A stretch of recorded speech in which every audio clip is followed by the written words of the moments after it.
Chapitre 13. Il aurait dû faire nuit, mais sous le 65e parallèle, la clarté nocturne des régions polaires ne devait pas m'étonner. En Islande, pendant les mois de juin et juillet, le soleil ne se couche pas. Néanmoins, la température s'était abaissée, j'avais froid et surtout faim. Bienvenu fut le boër qui s'ouvrit hospitalièrement pour nous recevoir. C'était la maison d'un paysan, mais en fait d'hospitalité elle valait celle d'un roi. À notre arrivée, le maître vint nous tendre la main, et sans plus de cérémonie, il nous fit signe de le suivre. Le suivre, en effet, car l'accompagner eût été impossible. Un passage long, étroit, obscur, donnait accès dans cette habitation construite en poutres à peine équarries et permettait d'arriver à chacune des chambres. Celle-ci était au nombre de 4. La cuisine, l'atelier de tissage, le badstofa, chambre à coucher de la famille, et la meilleure entre toutes, la chambre des étrangers. Mon oncle, à la taille duquel on n'avait pas songé en bâtissant la maison, ne manqua pas de donner 3 ou 4 fois de la tête contre les saillies du plafond. On nous introduisit dans notre chambre, sorte de grande salle avec un sol de terre battue et éclairée d'une fenêtre dont les vitres étaient faites de membranes de mouton assez peu transparentes. La literie se composait de fourrages secs jetés dans 2 cadres de bois peints en rouge et ornés de sentences islandaises. Je ne m'attendais pas à ce confortable. Seulement il régnait dans cette maison une forte odeur de poisson sec, de viande macérée et de lait aigre, dont mon odorat se trouvait assez mal. Lorsque nous eûmes mis de côté notre harnachement de voyageurs, la voix de l'hôte se fit entendre, qui nous conviait à passer dans la cuisine, seule pièce où l'on fit du feu, même par les plus grands froids. Mon oncle se hâta d'obéir à cette amicale injonction, je le suivis. La cheminée de la cuisine était d'un modèle antique. Au milieu de la chambre, une pierre pour tout foyer, au toit un trou par lequel s'échappait la fumée. Cette cuisine servait aussi de salle à manger. À notre entrée, l'hôte, comme s'il ne nous avait pas encore vus, nous salua du mot Selle vertu, qui signifie Soyez heureux, et il vint nous baiser sur la joue. Sa femme, après lui, prononça les mêmes paroles accompagnées du même cérémonial. Puis les 2 époux, plaçant la main droite sur leur cœur, s'inclinèrent profondément. Je me hâte de dire que l'Islandaise était mère de 19 enfants, tous, grands et petits, grouillant pêle-mêle au milieu des volutes de fumée dont le foyer remplissait la chambre. À chaque instant j'apercevais une petite tête blonde et un peu mélancolique sortir de ce brouillard, on eût dit une guirlande d'anges insuffisamment débarbouillés. Mon oncle et moi, nous fîmes très bon accueil à cette couvée. Bientôt, il y eut 3 ou 4 de ces marmots sur nos épaules, autant sur nos genoux, et le reste entre nos jambes. Ceux qui parlaient répétaient Selle vertu dans tous les tons imaginables, ceux qui ne parlaient pas n'en criaient que mieux. Ce concert fut interrompu par l'annonce du repas. En ce moment rentra le chasseur, qui venait de pourvoir à la nourriture des chevaux, c'est-à-dire qu'il les avait économiquement lâchés à travers champs. Les pauvres bêtes devaient se contenter de brouter la mousse rare des rochers, quelques fucus peu nourrissants, et le lendemain elles ne manqueraient pas de venir d'elles-mêmes reprendre le travail de la veille. Selvel-tu, fit Hans. Puis tranquillement, automatiquement, sans qu'un baiser fût plus accentué que l'autre, il embrassa l'hôte, l'hôtesse et leurs 19 enfants.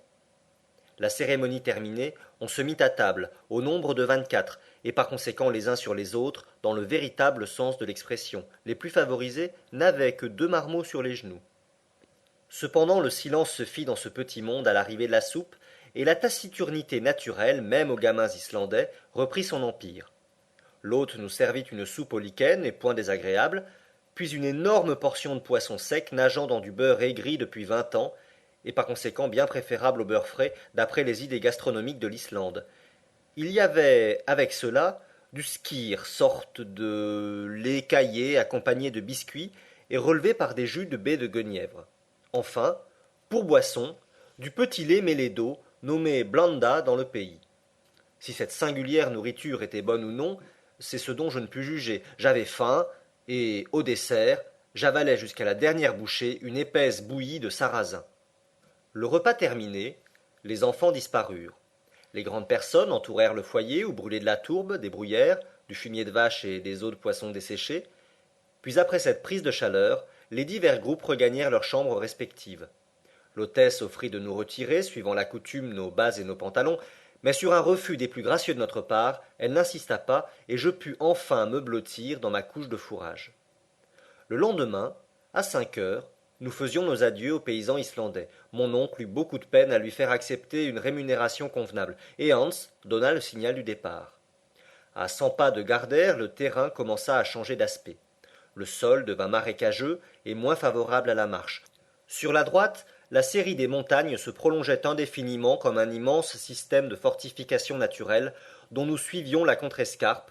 Souvent des ruisseaux se présentaient à franchir qu'il fallait nécessairement passer à gué et sans trop mouiller les bagages.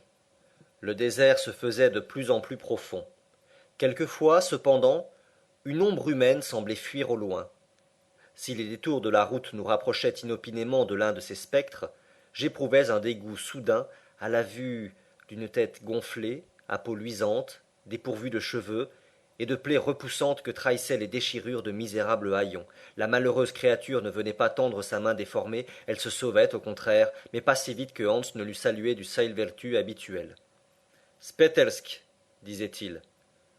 Un lépreux, répétait mon oncle. Et ce mot seul produisait son effet repulsif. Cette horrible affection de la lèpre est assez commune en Islande. Elle n'est pas contagieuse, mais héréditaire. Aussi le mariage est-il interdit à ces misérables. Ces apparitions n'étaient pas de nature à égayer le paysage, qui devenait profondément triste. Les dernières touffes d'herbe venaient mourir sous nos pieds, pas un arbre, si ce n'est quelques bouquets de bouleaux nains semblables à des broussailles, pas un animal, sinon quelques chevaux, de ceux que leur maître ne pouvait nourrir et qui erraient sur les mornes plaines. Parfois un faucon planait dans les nuages gris et s'enfuyait à tire-d'aile vers les contrées du sud. Je me laissais aller à la mélancolie de cette nature sauvage, et mes souvenirs me ramenaient à mon pays natal. Il fallut bientôt traverser plusieurs petits fjords sans importance, et enfin un véritable golfe. La marée, étale alors, nous permit de passer sans attendre et de gagner le hameau d'Alftan, situé 1 mille au-delà. Le soir, après avoir coupé à gué 2 rivières riches en truites et en brochets, l'Alpha et l'Eta, nous fûmes obligés de passer la nuit dans une masure abandonnée, digne d'être hantée par tous les lutins de la mythologie scandinave. À coup sûr, le génie du froid y avait élu domicile, et il fit des siennes pendant toute la nuit. La journée suivante ne présenta aucun incident particulier. Toujours même sol marécageux, même uniformité, même physionomie triste. Le soir, nous avions franchi la moitié de la distance à parcourir, et nous couchions à l'annexia de Krösulpt. Le 19 juin, pendant 1 mille environ, un terrain de lave s'étendit sous nos pieds. Cette disposition du sol est appelée Ron dans le pays. La lave ridée à la surface affectait des formes de câbles tantôt allongés, tantôt roulés sur eux-mêmes. Une immense coulée descendait des montagnes voisines, volcans actuellement éteints, mais dont ces débris attestaient la violence passée. Cependant, quelques fumées de sources chaudes rampaient çà et là. Le temps nous manquait pour observer ces phénomènes. Il fallait marcher. Bientôt le sol marécageux reparut sous le pied de nos montures. De petits lacs l'entrecoupaient. Notre direction était alors à l'ouest. Nous avions en effet tourné la grande baie de Faxa, et la double cime blanche du Sneffels se dressait dans les nuages à moins de 5 miles. Les chevaux marchaient bien.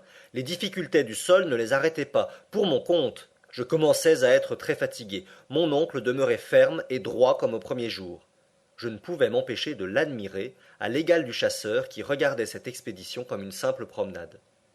Le samedi 20 juin, à 6 heures du soir, nous atteignions Budir, bourgade située sur le bord de la mer, et le guide réclamait sa paix convenue. Mon oncle régla avec lui. Ce fut la famille même de Hans, c'est-à-dire ses oncles et cousins germains, qui nous offrit l'hospitalité. Nous fûmes bien reçus, et sans abuser des bontés de ces braves gens, je me serais volontiers refait chez eux des fatigues du voyage. Mais mon oncle, qui n'avait rien à refaire, ne l'entendait pas ainsi, et le lendemain, il fallut enfourcher de nouveau nos bonnes bêtes. Le sol se ressentait du voisinage de la montagne dont les racines de granit sortaient de terre, comme celles d'un vieux chêne. Nous contournions l'immense base du volcan. Le professeur ne le perdait pas des yeux. Il gesticulait, il semblait le prendre au défi et dire « Voilà donc le géant que je vais dompter ». Enfin, après 4 heures de marche, les chevaux s'arrêtèrent d'eux-mêmes à la porte du presbytère de Stapi.